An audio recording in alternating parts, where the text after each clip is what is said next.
This is an audio essay from the EI podcast. The largest Jewish community in the world is defined by its deep integration into America's national story, its liberal traditions, and scepticism towards Israeli governments. Colin Schindler investigates the Jewish American dream. A Jewish American Dream. Colin Schindler. According to recent polls of American Jews, organised by GBAO Strategies and by the Jewish Electorate Institute, between 55 and 60% oppose United States military action against Iran. In one poll, 77% expressed their belief that President Donald Trump does not have a plan for the conduct of the war. It marks a considerable shift away from polling indicating more widespread American Jewish support for the war at its inception. Notably, the latest polls have coincided with ongoing demonstrations in Tel Aviv against the war, criticism of Netanyahu by centrist Israeli politicians, and a growing fatigue among Israelis that there is no end in sight to the conflict. While a majority of American Jews believe that the Ayatollah's regime does indeed pose an ongoing threat to the existence of Israel, it is clear that any reservations about opposing Trump's war have gradually fallen away. Israeli Prime Minister Benjamin Netanyahu chose to exploit Trump's changing and changeable mindset in pursuit of Israel's national interests. Yet his association with the Trump administration may now be becoming less of an asset and more of a liability. At its heart, the situation also reflects an inner conflict felt by many American Jews between an implicit support for Israel against a reactionary, clerical, oppressive regime on the one hand, and on the other, their self-definition as liberals who have consistently opposed the Netanyahu government and voted against Trump in huge numbers in 3 successive elections. Why, then, are American Jews an example of exceptionalism in American politics? And why are Jews in Trump's second administration unrepresentative, an exception to exceptionalism? In order to answer these questions, it is necessary to understand the stifling and oppressive conditions many of their ancestors faced under the yoke of the Russian Empire. In 2026, there are just over 7 million Jews living in the United States. Many are the descendants of the 2 million Jews who left the Tsarist Empire between 1881 and 1914 and emigrated to the United States to escape pogroms, persecution and discrimination. For them, the United States was not simply the land of the free, but the Goldene Medina, the Golden State in Yiddish, literally the El Dorado of their dreams and aspirations. In March 1881, Tsar Alexander II was assassinated by a revolutionary socialist group called Narodnaya Volya, the People's Will, in St. Petersburg. His son and successor, Alexander III, blamed the Jews for the killing and ignited a spate of pogroms in the Russian Empire. This led to a mass emigration of Jews to the United States, Europe, and Ottoman Palestine. The only Jew within the organizing group that carried out the assassination was Gesia Gelfman.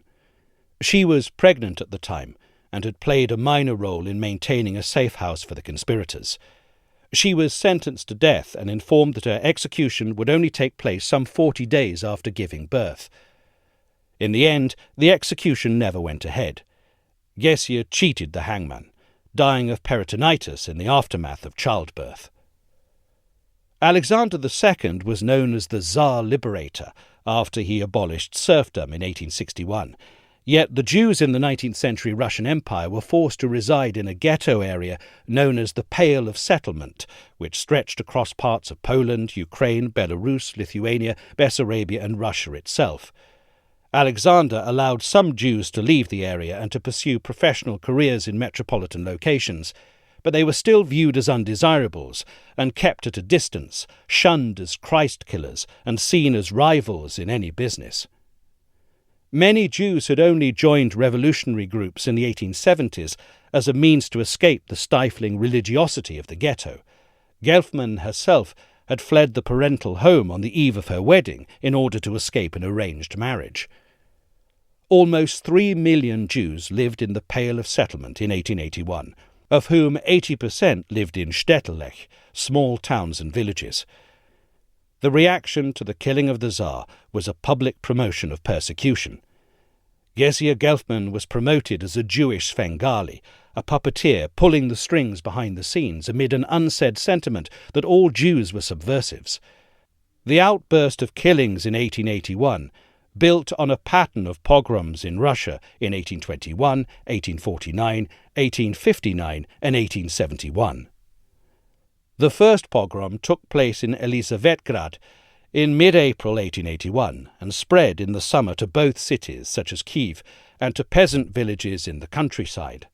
On Christmas Day, a pogrom commenced in Warsaw as worshippers left the Church of the Holy Cross. It targeted the impoverished inhabitants of the Jewish quarter and lasted 3 days, with the result that 2,000 families suffered death, destruction and injury at the hands of the pogromchiki.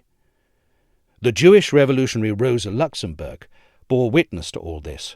She told Karl Kautsky, the Marxist theorist, in 1917 that the glaring lights, the ear-splitting noise, the mass of people pushing against me had followed her throughout her life. Following the wave of pogroms, the Tsarist government passed the May Laws in 1882. These forbade Jews from settling outside towns and boroughs, or doing business on Sundays and Christian holidays. It also made it illegal to issue power of attorney to Jews in real estate transactions. A numerus clausus was instituted, which legalized a strict quota system for Jewish students attending university. In Moscow and St. Petersburg, only 3% could gain access to higher education. Meanwhile, Jewish physicians in the armed forces could not exceed 5% of the total. Many of those members of the Jewish intelligentsia who had marginalized their identity and embraced the cause of revolution in Russia were shocked that their comrades had remained silent in the face of such widespread violence against Jewish communities. The writers Leo Tolstoy and Ivan Turgenev said nothing. The greater good of overthrowing the Tsarist regime was best served, it was argued, by not antagonizing the masses through condemnation. The Jewish student Chaim Kissin committed to his diary, "The recent pogroms have violently awakened the complacent Jews from their sweet slumbers. Until now I was uninterested in my origin. I saw myself as a faithful son of Russia, which was to me my raison d'etre, and the very air that I breathed. I wanted to devote my whole strength to the good of my homeland, and happily do my duty. Suddenly they come and show us the door, and openly declare that we are free." If some Jewish revolutionaries had once thought the Jewish question was unimportant, they now returned to a different form of Jewishness, one which was national and not religious. Progressives had failed to help the Jews in their hour of need. The task of the Jews, it was argued, was not to sacrifice themselves on the altar of revolution or to disappear through assimilation. Instead, a sense of ourselves alone prevailed, a belief in auto-emancipation and not emancipation by others. In an article of 1883 entitled "The Future of Our People," Moses Lieb Lilienblum described the sense of isolation and abandonment that many Russian Jews keenly felt. The opponents of nationalism see us as uncompromising nationalists, with a nationalist God and a nationalist Torah. The nationalists see us as cosmopolitans, whose homeland is wherever we happen to be well off. Religious Gentiles say that we are devoid of any faith, and the free thinkers among them say that we are orthodox and believe in all kinds of nonsense. The liberals say we are conservative, and the conservatives call us liberal. Some bureaucrats and writers see us as the root of anarchy, insurrection and revolt, and the anarchists say we are capitalists, the bearers of the biblical civilization which is, in their view, based on slavery and parasitism. Officialdom accuses us of circumventing the laws of the land. That is, of course, the laws directed specifically against us. Even our merits are turned into shortcomings. Few Jews are murderers, they say, because Jews are cowards. This, however, does not prevent them from accusing us of murdering Christian children. Most of the new arrivals in the United States found life hard and arduous. Even if it was a land of opportunity, there was still anti-Semitism. Many clung to the ways of the old world to shield themselves from discrimination. Their sons and daughters were different. Whereas the first Jewish immigrants retained memories of their cultural background, the second generation rushed to embrace Americanization and to fade into the host society. The Yiddish-speaking parents of the Warner brothers fled from Poland.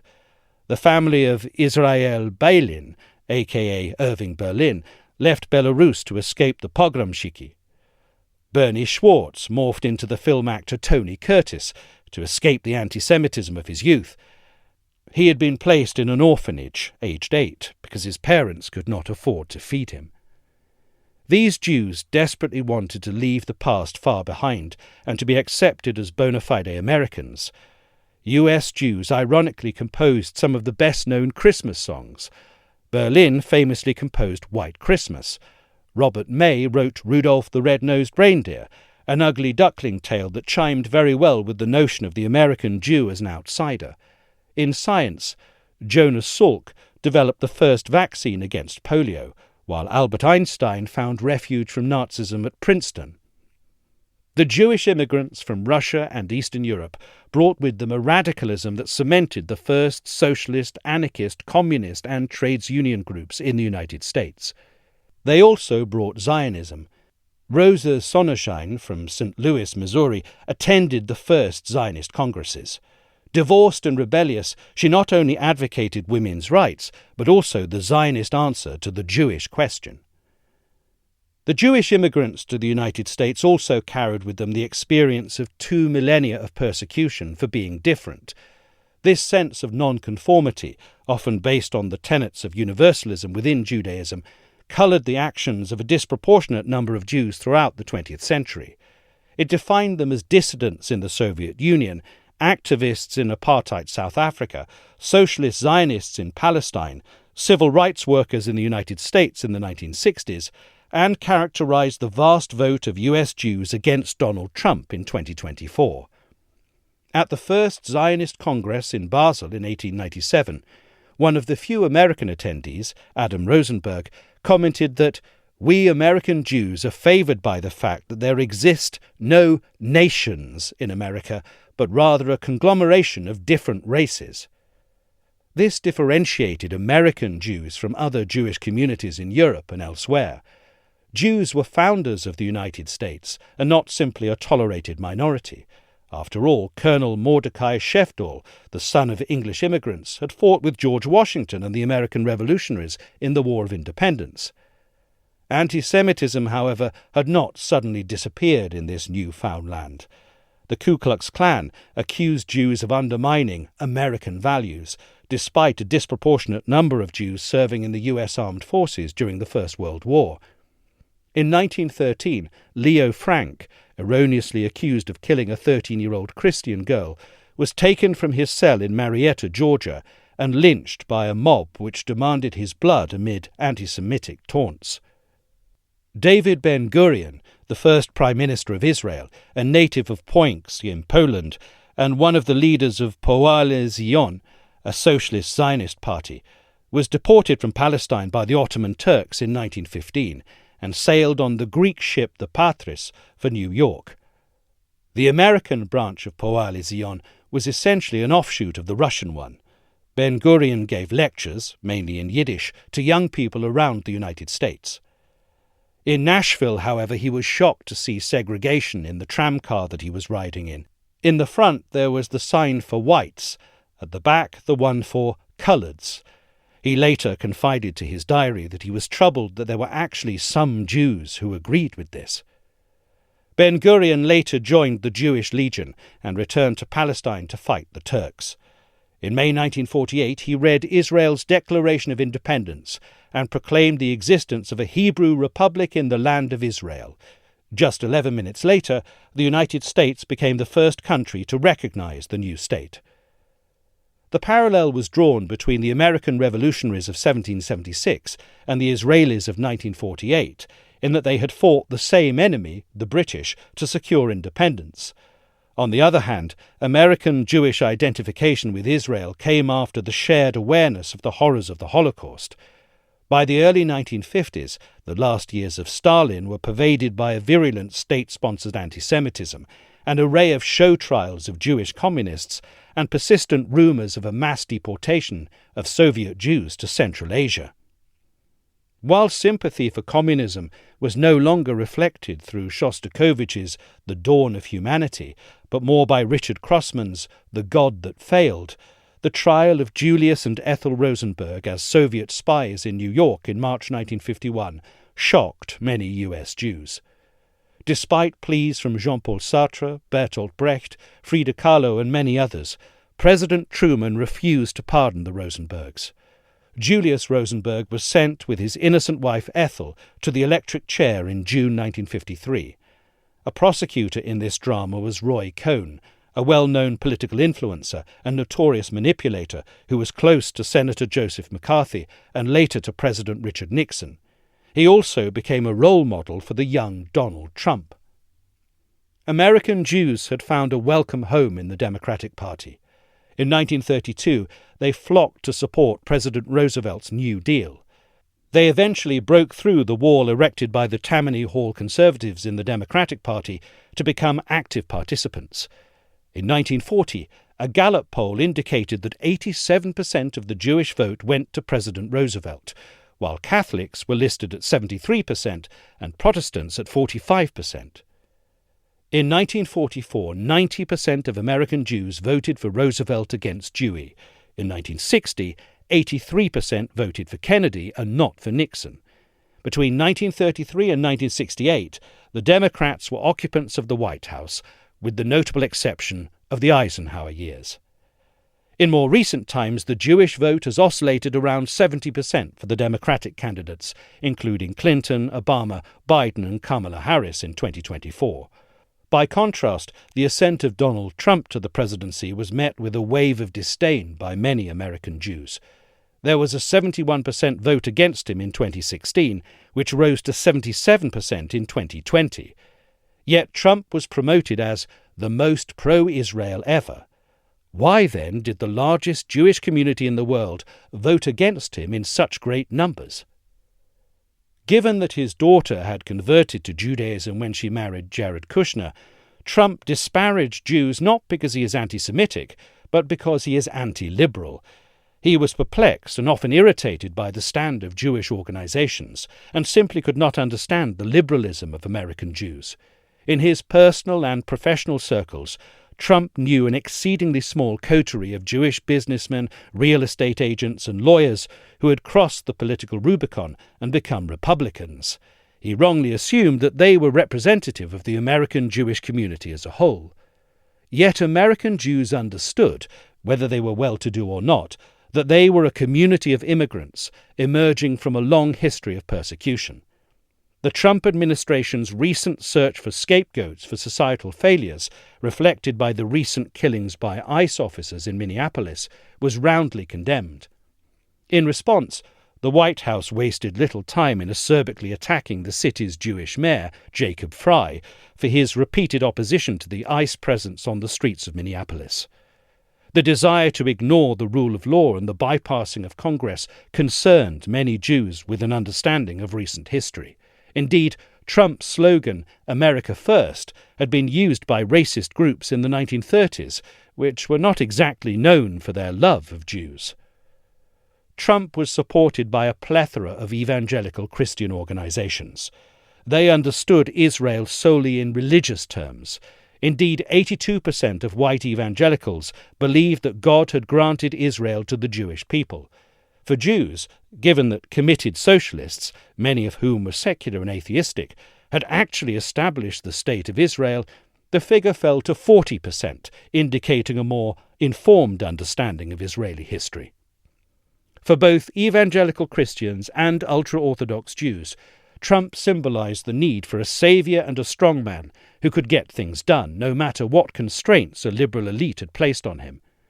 He was seen as God's agent, a vessel for evangelical interests.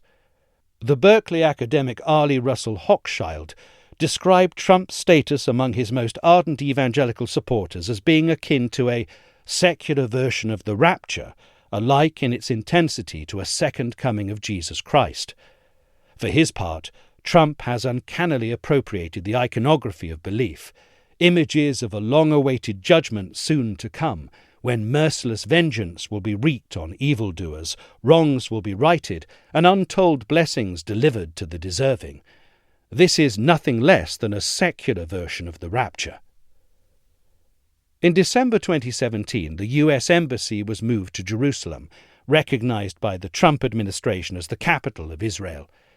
In August 2020, in Wisconsin, Trump acknowledged that this move had been carried out for the evangelicals. In 2022, Trump lauded those wonderful evangelicals who are far more appreciative of Trump's record on Israel than the people of the Jewish faith, especially those living in the US.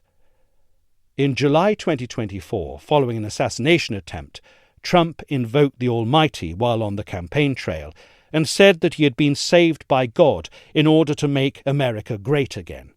Finally, at the inauguration in January 2025, Franklin Graham of Samaritan's Purse described Vice President J.D. Vance as an Aaron to Trump's Moses. American Jews in 2026 therefore find themselves caught between Trump's triumphalism and a widespread lack of knowledge about the complexity of the tortuous Israel-Palestine conflict among the general public. The lack of nuance has been a casualty of international media coverage of the Gaza war. The Pew Research Center reported in March 2025 that 53% of Americans held a negative view of Israel, while the negative opinion held by Democrats had increased to 69%. Older voters, who had borne witness to the conflict over decades, were less critical than younger generations, which often rely on abbreviated information and social media in forming their opinions. Last year, a number of mainstream US Jewish organizations issued a statement condemning Netanyahu's political allies. It included the Jewish Federations of North America, the American Jewish Committee, and the Anti-Defamation League. It said, "We are deeply troubled by statements from Israeli government ministers and activists advocating for the emigration or population thinning of Palestinians in Gaza. These views reflect an inhumane approach, tarnish Israel's reputation, and are fundamentally immoral." While issuing statements condemning the government of Israel, Jewish organizations have defended Israel. This reflected the nuanced opinion of many Jewish communities around the world. Moreover, Jewish organizations have simultaneously had to deal with anti-Semitism on both the left and the right, which has increased exponentially since the start of the Gaza conflict. Above all, however, it was this sharp turn to homegrown populism in the US that astounded and depressed many American Jews.